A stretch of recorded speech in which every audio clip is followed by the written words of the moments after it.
Sustainability can often seem like a depressing catalog of doom and gloom. But although we face serious challenges, a better and more sustainable future is possible. Welcome to Sustainable Planet.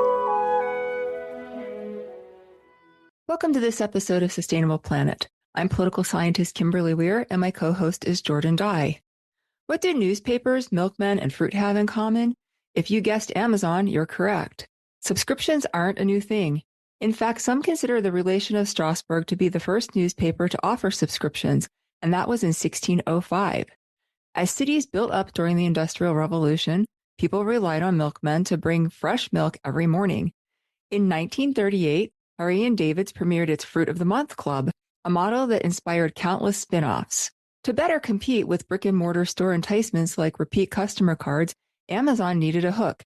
In 2007, the company introduced its own subscription service, initially focusing on toiletries, diapers, and paper supplies, expanding to include a wide variety of foods, office supplies, and household goods. Amazon's success prompted its competitors like Walmart to offer a similar service.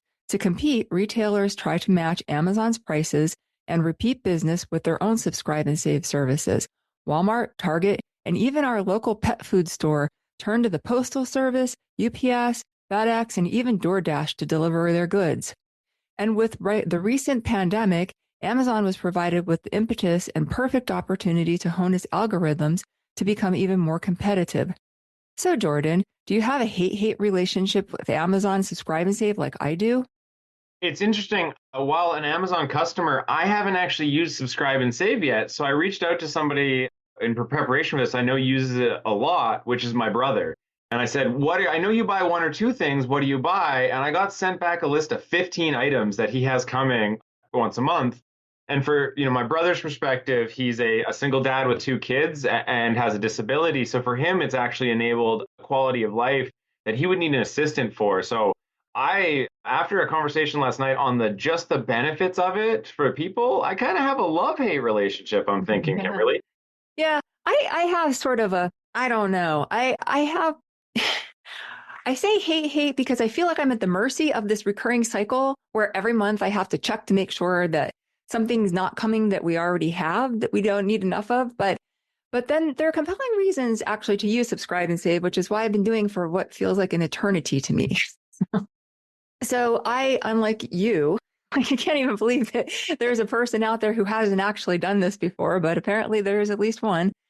This got me to thinking about this whole big issue of internet subscriptions and where we've gone and where we're going, and especially because Amazon's the big one that's out there, and just Amazon, just like humongous. I was actually trying to think before we were recording of any other store, any other multinational corporation that has like the enormous reach in so many different, after doing the research for this especially, varieties of ways that it affects, because it has the just various, like, it's just mind-blowing. It's so much different than like what Apple does, for example. Like maybe Unilever or like Nestle maybe are close, but there really aren't any other companies that, Nestle, do they have a Subscribe and Save? I don't think so. Like I was trying to think, the reach of Amazon is just really amazing. Especially for a consumer-focused business. I think that's the big key there, is when you start to get into what other companies might have that much impact on your day-to-day life, you get up to Unilever, Nestle, like big brands that are a conglomerate, but they don't directly actually sell to the consumer, right? They produce the products for these. And I think in North America, we think of like a Walmart comparison because it seems to be the retail version of it, the in-store, but they don't even come close to the scope of Amazon. And that's not even, we're just talking their Subscribe and Save and their shipping, product business today, not getting into Amazon Web Services and the digital streaming and the variety of ways that Amazon has just become a juggernaut. It is humongous. Yeah. And it's hard to believe that it was the first internet sales transaction took place on August 11th, just very recently, right? In 1994, when somebody bought a CD from some cyberspace entrepreneurs in New Hampshire. And wow, look where we are today. And not very long amount of time, right? That it's been since 1994. You do the math. No, we won't say how close that is. But I can remember as a kid, I wanted to order a book from Amazon. It was the only place they could sell it. My bookstore didn't have it. And the amount of effort I had to do to convince my parents to put their credit card onto Amazon and buy me this book, and like, no, it is not going to steal your identity and everything. And now, flash forward, every time with my father, there is an Amazon box somewhere in the house from something that he's ordered that week. I feel like Amazon is in our driveway every single day. And I'm not the shopper in the family, so I'm just kidding. We know who to blame for this, right? So Amazon actually started its Subscribe and Save program in 2007. And as I mentioned in the intro, they did this as a way because they needed to get a hook to have that same sort of appeal and kind of remind people that they were around in the way that brick and mortar stores do, that people were really familiar with, drive past every day or whatever. And so it was interesting to me to go back and look at how the subscription started in the first place. And I thought it was really interesting, like, because to me, the first things that came to mind were like milkmen. But another one that is actually hits a little closer to home for me is that my spouse's great grandfather was an iceman. He actually had an iceman business, an ice delivery business. And they started delivering blocks of ice to people when they started having fridges and stuff. And so we see the milkmen and the icemen. These were people who were needing these services with the Industrial Revolution, where they were living in cities and they needed more of that food that they would have had available to them when they were in rural areas.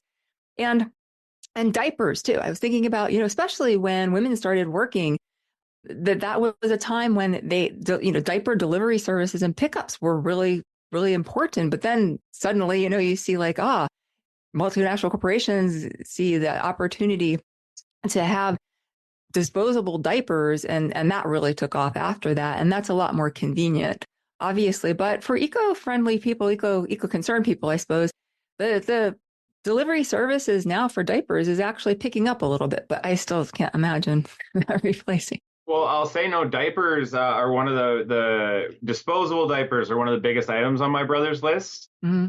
It's funny. So I was, I'm from the Yukon originally and spent my first few years on a gold mine. So my mom used cloth diapers. That's all she had. And like, even though we know about it and she can look at us and say they're great, there's just something about like shifting the mindset that's really hard in this space. For sure. And at one point we'll talk about waste, and the amount of landfill waste that disposable diapers takes up is just phenomenal. But that's for a different show. So with Amazon Subscribe and Save, as Jordan mentioned, one of the things that we're focusing on is the Subscribe and Save subscription services, rather than we could talk a whole show just on Amazon. And well, we need multiple shows, obviously, because we're doing just Subscribe and Save here, right? And so we started thinking about this in terms of how this is a sustainability issue, and what were some of the pros and cons of this? And so there are so many compelling reasons, hence my hate relationship. I feel like I'm on this, hamster wheel with the Amazon and so forth, and feeling bad about packaging and stuff. But I really think that Amazon has made an effort, both for obviously economic reasons, right, for their own self-interest, but also because they've got a reputation and they are a trendsetter. And so here's a way that they can look at what's going on in the world and say, hey, we've got some ways that we can improve and be more sustainable. So some of the benefits, I think, of the Subscribe and Save are the set and forget, right? That's sort of in that, if you regularly use something like Jordan's brother, you regularly use something, you can expect most of the time that it's going to show up when you expect it to be there. And then that's something you can offload from your brain, right? It's a lot easier to do that. One thing that people don't necessarily think about when sustainability is time. And that is actually a big factor. This is the one thing that we can't buy. We can't buy more time, right? Everybody wants more time off, longer vacation, whatever. But this is a big reason why people rely on single-use disposable packaging and prepared foods and all sorts of other things. And so maybe if you do the Subscribe and Save, then that's something that will give you time to make dinner some night from scratch. I agree completely. And another interesting example that was raised to me last night is the equity effects of it. So as I mentioned, for my brother, it really enables him to like, he loves dogs almost as much as you do in that household, Kimberly. And like he says, he can't lift a bag of dog food right now. And, it's challenging. So this, gives him the opportunity to get these products without having it become a major burden to him. And he pointed out, for elderly people, like in the autonomy it gives them to still control their shopping, not need to rely on a service to take them to it or provide that help, and leave that up to them. And I thought that is just not something that impacts me in my life yet, but it was really, as we started digging into this, I got excited about some of those equity impacts of the set it forget model. And along with those lines, in terms of autonomy of groceries, because Amazon has developed this really just humongous infrastructure to be able to deliver subscribe and save and all of their other stuff, that allows them also to deliver groceries in a much more efficient way, a much more cost effective way, that people who don't have the ability to get out as easily or as often as they would like, that they can take advantage of that. And I know one thing for us is that the availability of products, the wide variety, it's just gotten more and more over the years. And as a family with a plant-based diet, it's a lot easier for me to find some of the less common products that we use on that and be able to know that we're going to be able to regularly get that. And they're also going to be more likely to be fresh and more frequently restocked than something that's like, we've got some teff flour on a grocery store shop line, in a natural food store that has dust on it. So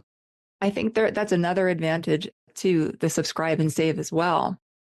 And that goes in with the lower prices too, because since Amazon, just like the whole Walmart, big box model, by selling so many more because they have such a much larger reach, they can offer lower prices. And the thing is the prices aren't always lower. And that's the thing with subscribe and save, right? They get you hooked and then you can forget about it. And then next thing you look and you notice you're paying like 30% more for something. And they're like, oh, wait, that kind of snuck up on me.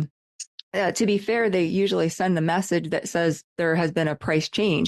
And sometimes the prices has actually gone down as well. So, and So then of course, on a personal example, I was converted last night when I looked up cat food. So I have 2 cats in my household, and it's about $5 per box cheaper to go with Amazon. And when I did the math out of 2 a month, essentially buying it in store versus Amazon is 5 free months of cat food if I go the Amazon route. So when I say I haven't used it yet, I did set up my first subscribe and save last night because cat food, I know I need it every 2 weeks. It's like clockwork. And the idea of 5 months free cat food compared to in store seemed like a great idea to me. and that's the thing when you start crunching the numbers, it's hard not to be sold on this. I wonder how many people will end up converting who aren't subscribe and save users after this episode.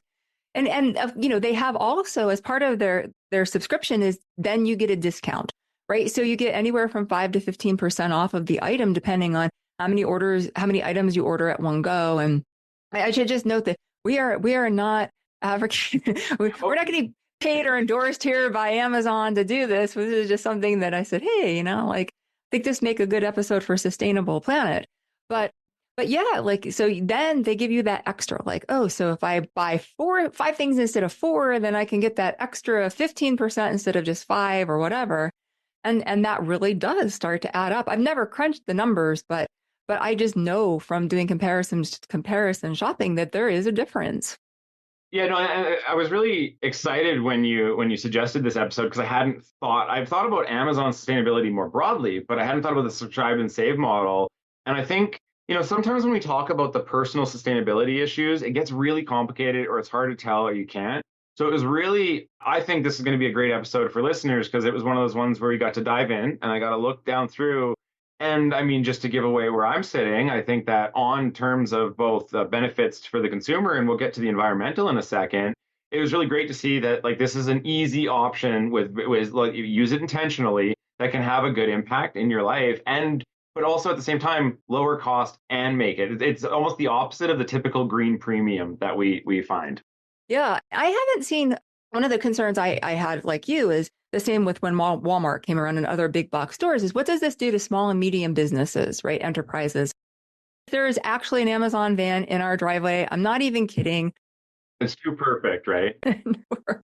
Of course, I haven't really seen much research on this. And in fact, when it comes to Amazon and the impact that it's having, there's still not a lot of research that's been done that needs to be done. That being said, there are pros and cons of this. And the Amazon subscribe and save can actually help small businesses because it gives them a wider market reach. they allows them to sell more quickly. So they have quicker turnover and so forth than if they relied on just local foot traffic or their internet site or whatever. Also, though, they have to be able to scale up their production to be able to meet that wider reach. And if they can't do that, that might also put them out of business. In terms, though, of delivery, Amazon's network is way more efficient for them to use than for them to have to package something up and go to the post office or go to UPS or whatever. That is a far more efficient way, just relying on that network that's already been established.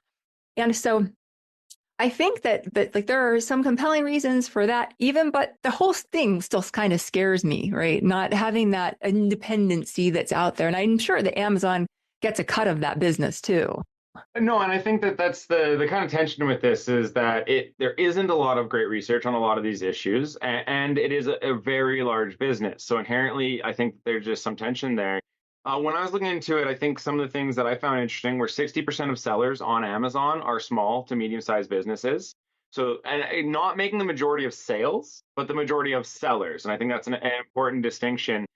And also, though, when you're looking at Amazon fulfillment centers, they actually have the ability to set the number of products they will put in there. So they can limit based on their supply and grow, which is a change from the original model. Amazon's given more flexibility on that to allow these small businesses to scale with it, rather than when you look at in the 2010s, there were some big examples of businesses getting 1,000 orders and only having 100 products. And then you get into a point where they can't actually make those demands and they're losing money.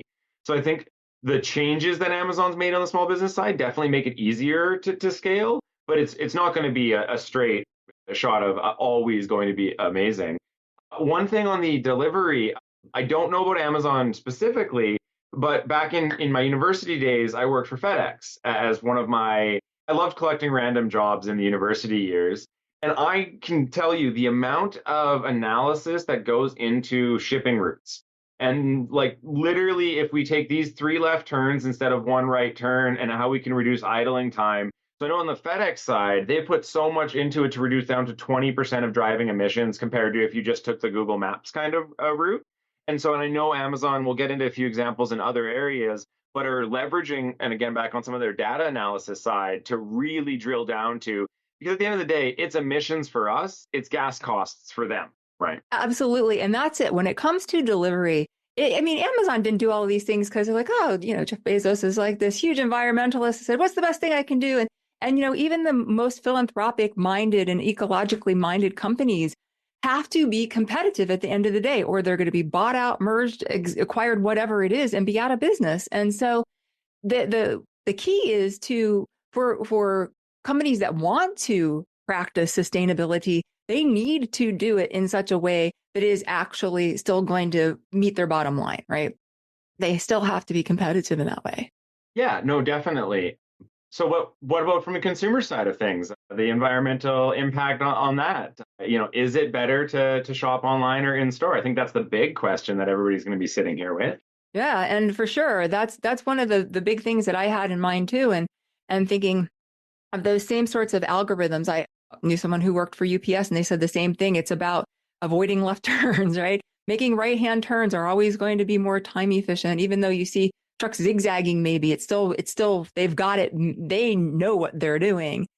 And so goods come in what Amazon has determined to be the most effective, efficient, cost-saving way. And it also it is better for the environment. One truck on a pre-planned route is going to save a lot more than that same number of cars, people out in their cars going out and buying stuff. And increasingly, I've noticed over the years that Amazon, I should mention that I'm like you, Jordan, and that some of the original things I was buying through Amazon was books, hard to find books, right? And I was living in the middle of nowhere. So for me too, it was that kind of like, I have nowhere else to turn than to do this. And so over the years, I've become sort of dependent on that. And part of it is too, because I'm too lazy to drive places. I hate shopping. And so for me, like driving across the city, that I have like everything probably available to me, that for me, it's a lot easier just to stay home and do a little online shopping if I need to shop at all, right? And then we get the delivery. And so this is something though that the deliveries I notice are fewer and farther between than they used to be. And they're definitely more sustainably packaged. And now with the delivery lockers and so forth that Amazon has set up in hubs, that also is something that has been really helpful to them. And so as somebody who lives at the bottom of a long driveway, I'm really keenly aware of the number of, in fact, Jordan and I were just recording and the Amazon truck showed up, delivery van showed up, and the dogs went into high alert. And so I'm really keenly aware of the fact that there are fewer deliveries coming in fewer packages than ever before. And so somebody at MIT wanted to know the same thing. So in 2021, they did a study. They found that the average US consumer can't combine nearly enough shopping trips to produce fewer greenhouse gas emissions than any e-commerce model with Amazon or other e-commerce services that have worked on this. Basically, people making trips to buy stuff at stores will always have a bigger impact than buying stuff online and having it delivered. It's just the principle of scale that always is going to win out. Yeah, no, and I found that MIT study really interesting. And they were showing about a 36%, sorry, less carbon intensive than in-store shopping. And when they were looking at their model, 75% of the trips or the purchases were better in e-commerce. So the big caveat in here for everybody is delivery time. If you are checking that I need 2-day delivery and it's not coming from a fulfillment center near you where it's already there, that brings in air shipping. And the second you bring air shipping into it, the emissions skyrocket. So just as a quick rule of thumb, for people shopping on Amazon, is if you're ordering from a third party or not from your fulfillment center, be okay with that 1-week delivery. Let ground transportation handle it, and you're into that 75% category. The other thing I found interesting is that MIT study is actually the low end of the estimates. So as I was digging into this, a majority of studies I found in the EU context, UK context, and then one in North America, were finding 2 to 2.3 times the intensity of in-store shopping, primarily driven by 60% of that last mile footprint of an in-store kind of carbon footprint is from the energy for that building. Because all of them are still using warehouses and have their models that they then ship to their individual stores out of. And so when you're taking that out of it and then you add in the efficient delivery, and like you said, one van with 100 stops is always going to beat 100 cars. It just makes it really compelling that from a carbon emission standpoint, and again, as long as you keep your time and you're not looking for that rush, it's going to be better from a carbon footprint to go and use e-commerce options. I think there are kind of a few things with that. One is with the subscribe and save, that's already essentially decided that, because it's not about getting delivery in 2 days or 4 days or whatever, right? That decision of I need it in 2 hours versus next week. So that's part of the appeal of subscribe and save and why they can offer that discount, I'm sure. But also part of it is that for people who are just buying stuff, they also have the option, and Amazon gives the incentive of, well, if you do wait until a day that we're just going to happen to be in your neighborhood anyway, we'll give you extra off if you do this, right? And so that's one thing. The other thing is, I don't know that necessarily everybody knows what last mile delivery actually is, right? And so last mile delivery is that part where either you're the individual going to the store to buy that thing, and considering, especially in North America, how many people do not live in cities where they're using public transportation or walking to these places, that's a lot of traffic. Also, on the other side, we've got the last mile of delivery then and this is why Amazon and other deliverers are so much more efficient in that way. Like Jordan said, is that with like you said, we've got the van out there and they're always going to be 100 cars on the road. That last mile delivery saves all of those people from going out that they would. And so the most of the emissions actually come from the processing facilities and so forth, as opposed to the brick and mortar stores, where most of those emissions, additional ones, big ones that rack up, are from people going to them. And no, that's good. I didn't. You want to go ahead? No. I was just saying. Yeah, I was getting enthused with. Sorry. And so businesses are going to only necessarily become more efficient, and especially with Amazon and others who are competing with them, more electric vehicles on the road, more autonomous vehicles, investments in clean energy. It's when I started looking into this stuff, it's amazing what Amazon's been doing. Like I was actually starting to Yeah. And then I had to remind myself, wait, this is still Amazon who I was talking about. But it was amazing, like what they're working on and the progress that they've made in terms of the number of electric vehicles that they've put on the road. That they've increased their electric van delivery fleet just in the last 2 years by 33%. So they've got a lot more clean energy vehicles out there doing that last mile delivery. No, I think they're a great example of, so they actually went and took the time to design a custom Amazon van with Rivian for their electric vehicles, and there's 15,000 on the road today. They have 100,000 vehicles target for 2030. And for me, whenever I hear a target, I automatically have to go look, how many do you have now? Because without the context, you can never tell. 100,000 sounds big. As of 2023, they only had 100,000 gas vehicles in operation in their fleet. So, and that number is set to grow. Again, I believe the best estimate I saw was about another 20% over the next 5 years. But so I thought it was great to see them set their 2030 target at what their current, not a fraction of their current gas fleet, but as equivalent to their gas fleet. And then see those, as you said, that 33% increase in only a couple of years and making the investments to really drive that forward. I was surprised too to see that they actually have electric powered tractor trailers that they just added 50 and they're starting in Southern California. I was really surprised because I know those are the things I see on the road and I think there's no way, like they're going to be the last, right? We do what's it called, transnational shipping, and the big trucks are one of those hard to abate industries, Mm-hmm. right? And like still, and I'm sure we'll do an episode on this eventually, but like the actual way they're going to be decarbonized hasn't even fully emerged as a pathway. There's debates between hydrogen, between electric, and with benefits to both. So it's great to see Amazon putting money behind it and like at least working forward. Because if we're not making these investments now and figuring out some of the issues, we're going to be doing a podcast on it in 10 years. Yeah. And the thing is that, like I always wonder about the pretense and the premise of free shipping, right? What is free shipping?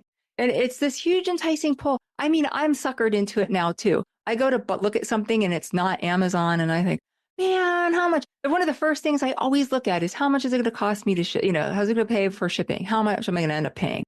And so I'm one of those who's like, I'm really resistant too, and this is Amazon can do that because they have this huge fleet network that they have established and perfected, like are in perfecting even more and more every day.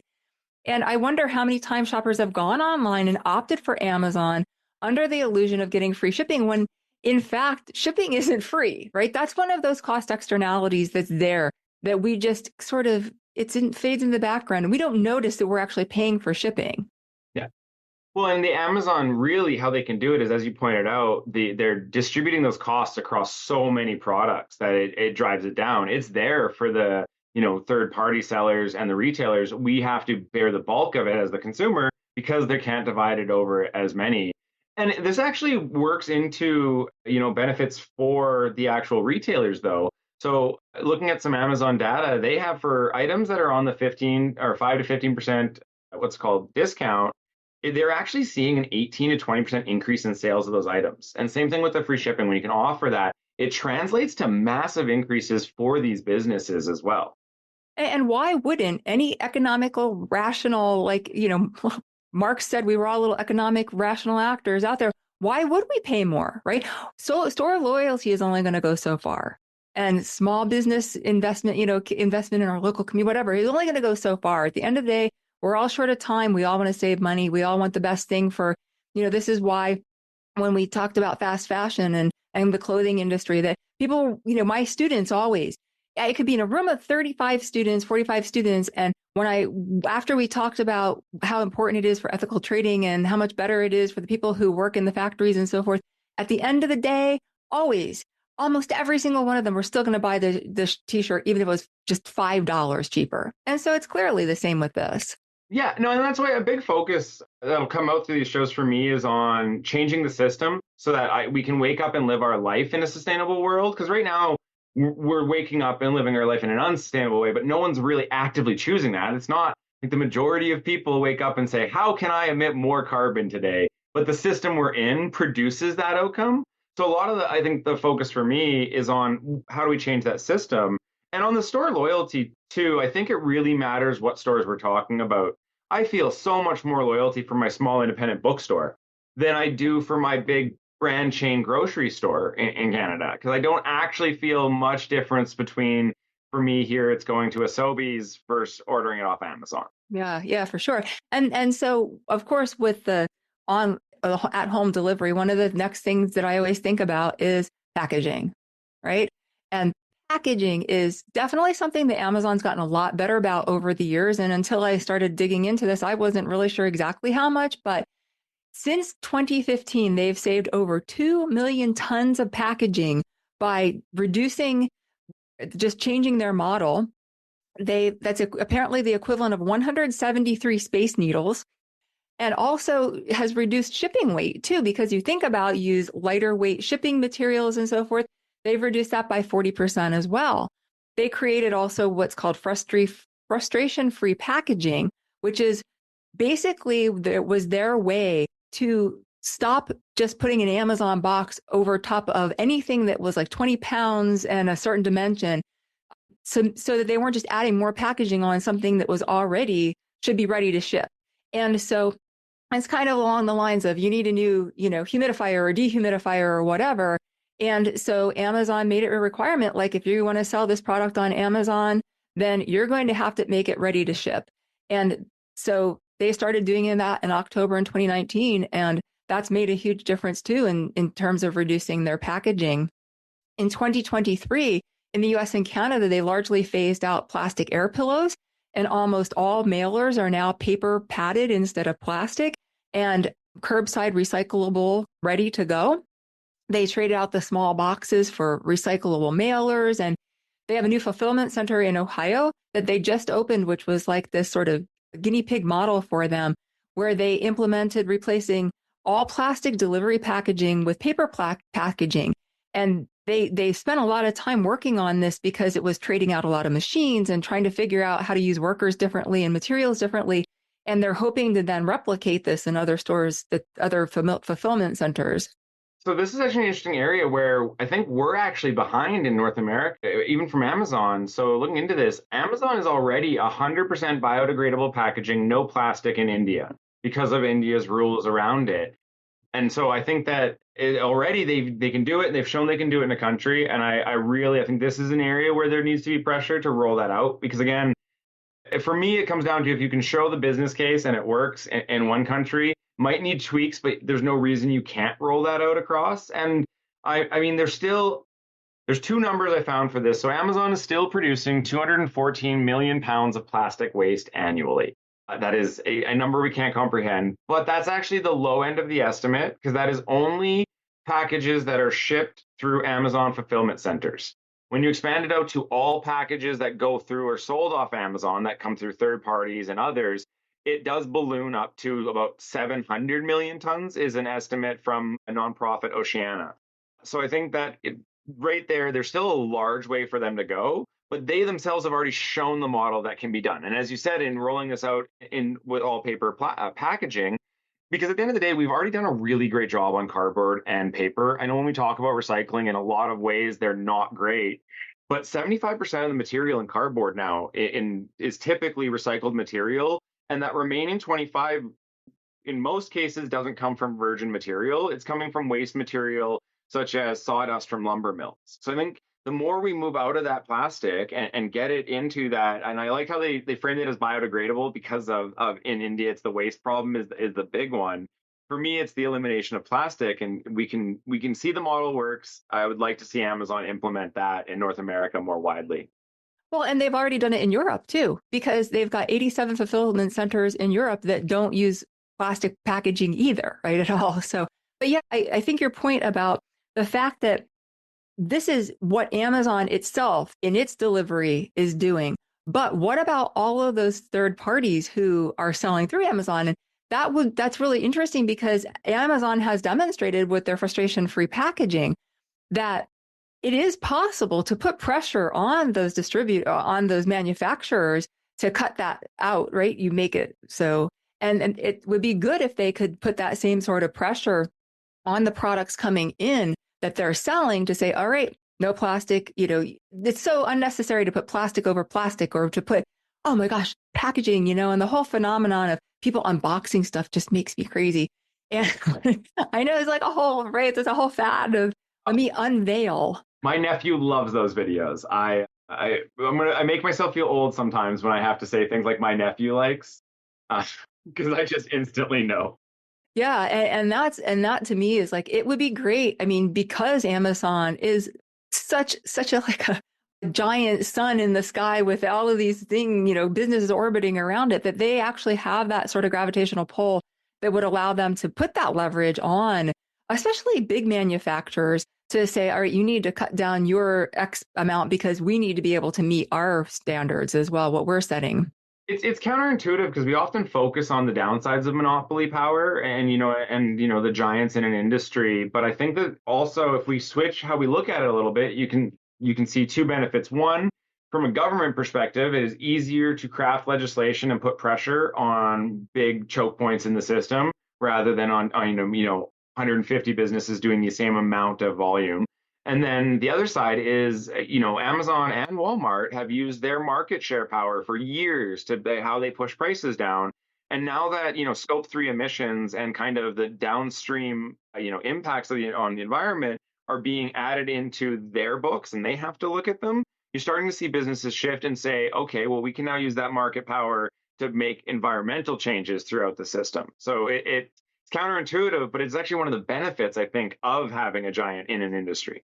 And that's true for the same for also because we're talking about sustainability, the human factor, the fact that also the pressure can be put on these businesses to make sure that they're getting more ethically sourced products and that the Uyghurs aren't being exploited for cotton production or clothing manufacturing or whatever in China.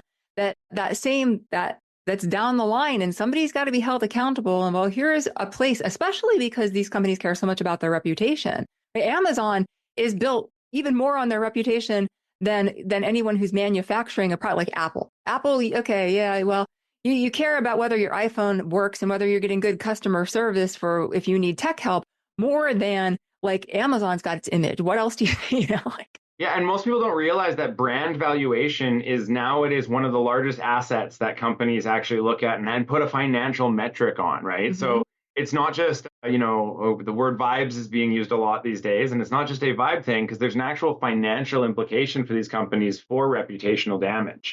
And I think that's one of the reasons why we've seen a big shift in the post-2015 and Paris Accord as companies really turned their attention to this, is that pressure from stakeholders and then actually seeing consumer boycotts or consumers leaving as they are, made aware of some of these issues. Yeah. And I think too, one of the things that works well with the whole everything we've been talking about with this is that not only do we have that it's more efficient and everything that they've set up, but it allows people to buy more stuff, right? So one of the downsides of this is the fact that we see people, and this happened, this wasn't just Amazon, this was big box stores, start how long ago? How many boxes of cereal do you need in one shop, right? How many are going to last? How big does the box need to be? And so with bulk buying, I think that this encourages consumers to buy in bigger quantities, which means we need more storage space. That's a whole other episode too, right? That we have with we actually had one episode on the size of houses and so forth.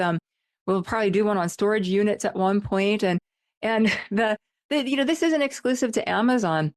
It's endemic to this whole sort of big box culture store strategy.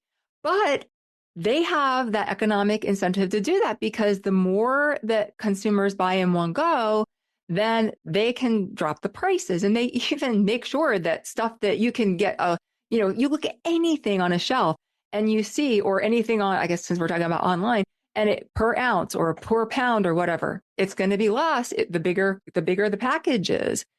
And so you end up then potentially stockpiling stuff that you have more than you need. We end up being, and this is another thing in terms of our own economics, personal finances, is we end up basically being a storehouse delivery for these places. And so our money goes into like stockpiling this stuff for when you might need it next. Yeah. Yeah. I think that while, I'm really bullish on how this can be better for the environment, I think that this is where we're getting into our role in the system, which is intentional shopping, right? And I think that's the key. Whether you're going in store, whether you're going to Amazon, intentionally shopping it is the biggest part of it. And, one of the things I was looking at for this is thinking about how much sales spike around Black Friday, or, what is Cyber Monday, I think is the new one. Oh, but even more, do you know that 11/11 is Singles Day in China? And I don't have the numbers in front of me, but like multiple times more sales on that one day in China than Black Friday, Cyber Monday, Giving Tuesday, and Small Business Saturday all combined. Yeah, I read an article last year on that, and it actually blew my mind. I've often fall victim to the kind of North American centric mindset, and then like looking at the Chinese consumerism there and just how much goes off. But the sad thing for a lot of these, let's just say cheaper or, not best products that you might not need, you ordered because, you thought it'd be good. Or like you said, you have extra, almost 80% of the stuff we buy ends up in landfills. And for the cheaper the product it is in quality and in price, the more likely it's going to end up in the landfill within 3 uses. And that's the part that really, and again, so I just come back to intentional shopping, right? Well, I think intentional shopping, like I hear you say that, and it's interesting to me because I think the first thing that pops into my mind is people, yes, I'm out intentionally shopping. I need to shop more, right? Yeah. I got over my shopping, like whatever was in my system is long gone. Like I just really hate shopping. I go grocery shopping because we need groceries, right? But I managed to work that out. So we only go every other week. But one of the things too, I think that issues that comes up that I immediately thought of when I thought of Subscribe and Save and Amazon is returns.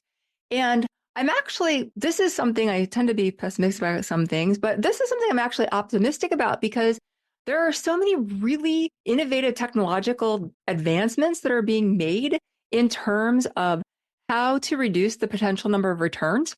So augmented reality shopping, which allows buyers to see what it would look like in their own space. I remember seeing a commercial where this woman's trying to like see if this appliance would fit well in her kitchen. And it was just like blew my mind, right? That you could just do this. Like, here's how it will fit. Or is it the right dimensions, Virtual try on, right? Is something that, you could see clothes, accessories, even makeup, apparently you can do this. And then I realized, well, online eyewear sites have been doing this for some time now, where you can virtually try on glasses or sunglasses. Then there's the 360-degree product views and models, where you can see and rotate, stuff from all these angles.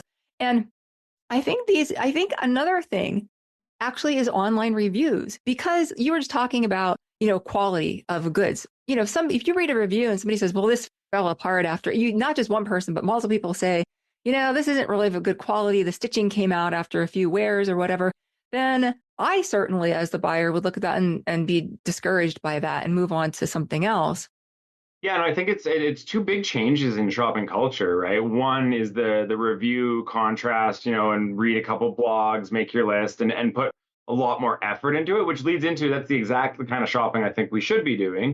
And second, I just even personally noted a difference between when I first started buying clothing online or other items like that, and you didn't have the size down or you didn't know, and it's almost like 5-6 years into this, it's just there's so many. Sorry, there's a lot less purchases that go astray. Like you know kind of what you're going, and I think in retailers you know which ones that fit you and to shop for, and it's those little things that it's just watching. I guess it become part of our culture that changed it from the very beginning. When I think even my own returns were a lot higher 5 years ago, because you get something you're like, oh, this is not what I wanted at all, and I didn't even know how I was going to see that. I'm still kind of guilty of that. I'm terrible about. I don't buy much, but I do comparison buy and I do return stuff. But I'm really good about it because I do it all in one go. And that's one of the things too, I think Amazon has made a lot of progress in it, is that I remember pre-COVID, it was, you put it in a box and you take it to the UPS store or the Staples or wherever and you drop it to ship back. Now you don't even box stuff up almost. It's rare unless it's going back and back specifically to a merchant, third-party merchant who sold it. It just goes, like you just take the thing and it goes to the wherever the drop is. And I think that has also really helped. So I don't feel nearly as guilty now about doing that sort of thing as I would have done before. Yeah, no, and I think the fun thing about doing this series together is going to be finding the areas where it's like, hey, I know that this is still an area I'm not great in, and don't worry, we will get to mine. I have, but I think that, yeah, no, there are, when we're talking about this generally, I guess, like to bring it back to the sustainability of it, I think that there's never a clear cut answer. There's always going to be different cases, as I mentioned, if it's airfare or not. One I really want to talk about here is that people don't think about is we talk about packaging of the e-commerce side of things, but not the grocery bags on the in-person side, because that really gets into this. And I was talking with one of my team this morning, who's big on reusable bags, and I pointed out that best estimate I can find is it's about 131 uses of a cotton reusable bag before it is the equivalent amount of CO2 of one use of a plastic bag. So on the CO2, cotton way worse than, but if you don't use it now, sorry, some of the stats on this are just actually sad. So on average, people in Canada, we actually have a single-use plastic ban. So across the country, we're phased out plastic bags in stores. You have to use them. So in countries like Canada, on average, people own 6 to 20 reusable bags. So you're up into the 2,600 uses of those bags before carbon footprint. But as with all sustainability issues, not cut and dry, because the plastic waste goes down so much from those single-use plastic bags. And I think that that's got to be in your mind when you're thinking about which one's better and the issue of packaging on the e-commerce side. And we don't think about those plastic shopping bags or your reusable one as part of the packaging, but it really is a part of that when you're looking at it in the full spectrum. And I think, Jordan, that you raise such an important point here that is what we should talk about on our next episode is plastic bag and plastic bag usage. And seriously, because there's another side of that, which is, yeah, it might be more efficient to have the cotton bags or to have the plastic bags, but the waste is the big problem with plastic bags as opposed to the cotton. And there are definitely problems with both. So I think it's worth doing a whole episode to explore this further. Yeah, I think that'll be a lot of fun to dig into. Yes. And so with I think going back to your point here with the subscribe and save and the difference of actually going to the store and then sort of not considering, well, there's a lot of packaging and then also the driving to the store and all of those things. People, get down and vilify Amazon for being this, horrendous company and so forth. But when you actually look about what it would take, how it would be to replace that sort of thing, you go to you drive to the grocery store, you drive to the Walmart, you drive to the supermarket or whatever it is, you have to then drive to the pet food place to get your pet food or whatever. Even if combining in the most efficient way all those errands, you're still never going to be able to compete with the efficiency and the eco-friendliness of what these companies have to offer. And I think that it's a good question to be thinking about also what, in terms of sustainability, I also worry about like what else Amazon is doing. And I think of like Prime membership and suckering people in to having discounts and paying less. And then they're going to maybe buy more. And then they've got the streaming services. And we'll have to do a whole episode on energy consumption as well. And this, because if you listen to the episode we did on Marxism and commodity fetishism, to me, it always comes back to all of this is just one big giant distraction that's distracting us from what's really going on around us, and that's climate change. And that worries me. And so I like that goes back to my hate relationship with this stuff is, if it were up to me, I like to like, the alternative though, as Michael always says to me is, do you just not exist, right? That would be the least of the carbon footprint you could ever have is just don't exist. Yeah, no, over my time, I've seen many sustainability standards, and there was one I was introduced to about 7 years ago that was their definition of sustainability was not making any impact. And I'm a sustainability professional. This is my job. And I kind of laughed because I was like, so then you're just saying everybody lives in a cave or just, jumps off like I don't understand where we're going with that. And so I think in all of these, and especially when you're thinking about it on the personal level, I think there has to be a balance of keeping an eye on what has the best impact that you can make in that moment and where to apply your energy. Because the one thing I don't want people to do is get so overwhelmed by the impact inherent in a lot of these choices that is out of their control, and then shut off even further. That scares me almost as much as them not understanding the impact. I think both of those lead to bad outcomes. Oh, for sure. Yeah, like the feeling crazy because you feel like you can't do enough and then just shutting down and then just not even bothering to do anything. I think we have to find some sort of middle ground in between. And I think that's one of the things we've been really trying to push on Sustainable Planet is that we have to decide what is reasonable for us and where we can make changes and just be more informed about the sorts of changes we could make and the impact that they might have. And then if we're going to follow through on that or not, that's up to us. I feel like we should be hopeful, right? Like, yeah, I also feel like, as you mentioned, I think you made an important point earlier, which is I was looking at, what are some of the US government policies? What are some of the EU policies? Like you mentioned, India's policy and so forth. What are even Canada, right? And carbon pricing system. What are some of the policies that governments have in place that encourage or mandate these companies to be more sustainable?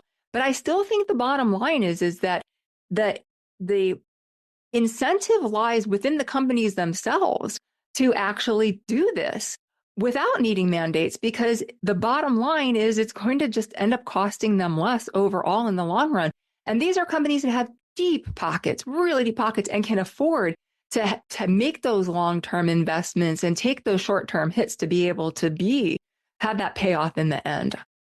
Yeah, I mean, for me, a lot of times I make the joke that, capitalism is a mindless system. And once you can align the incentives where you want them, they'll run with it too far almost. And we've seen that on the negative side in the last 100 years. And I think that in what we're seeing emerge now, and again, I like to draw a distinction between post 2015 and the Paris Accords. And then another one is the Task Force on Climate Related Disclosures that made this, prominent in their minds. And it's really led to a shift where you see the incentives now aligning towards sustainability. And neither of us, I think, are saying that we're there or that we're close to fully being there. But in this hopeful segment, you can start to see those changes coming out. And like you said, not always from government pressure. And in my mind, if it's done for an intrinsic reason to the company's own bottom line, that is going to be more sustainable and durable in the long run than if it's a short-term political pressure. Yeah, as usual, I'm concerned that convenience just ends up encouraging people to consume more. Like, like it used to be like if it was midnight and I was craving ice cream, then I'd have to go out and get it. Now, unless I live in the middle of nowhere, and with the drones now for rural delivery that they're coming, who knows? I could even be wrong about this, right? That now someone is out there willing to deliver this to me, right? And so while I see things like like the McKinsey report in 2023 said that younger people in high income groups in the United States say that they prioritize environmental social governance, the ESG goals and so forth, and factors when they buy stuff, but they don't put their money where their mouth is. And so it turns out, especially when inflation kicks in, they're less likely to commit to these kind of purchases. But on the other hand, when I see Amazon and its competitors, that they have these economic incentives to have more efficient delivery models and use less packaging and have it be recyclable or use recycled materials for the packaging and have efficient routes, and they're more fuel efficient electric vehicles that are emitting fewer greenhouse gas emissions and all of these things. And also another thing, Amazon has been the biggest corporate purchaser of renewable energy since 2020. And they expect that by 2025, they're actually going to be 100% of their electricity is going to be powered by renewable energy sources. And so it's really impressive what Amazon has done, but I always come back to that sort of check. It has that economic incentive to do this and its reputation to do this.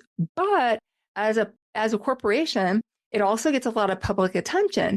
And so then other corporations are seeing what Amazon is doing, say, hey, we're Walmart and we don't have nearly that much. We're not that far. I don't know where Walmart is in terms of being, relying on renewable electric energy sources or not. But, they're dragging them along with them, whether they want it to or not. Yeah, the process of memetics in industries, I'm going to stop with just that sentence. Otherwise, I'll launch into a very nerdy explanation of institutional theory.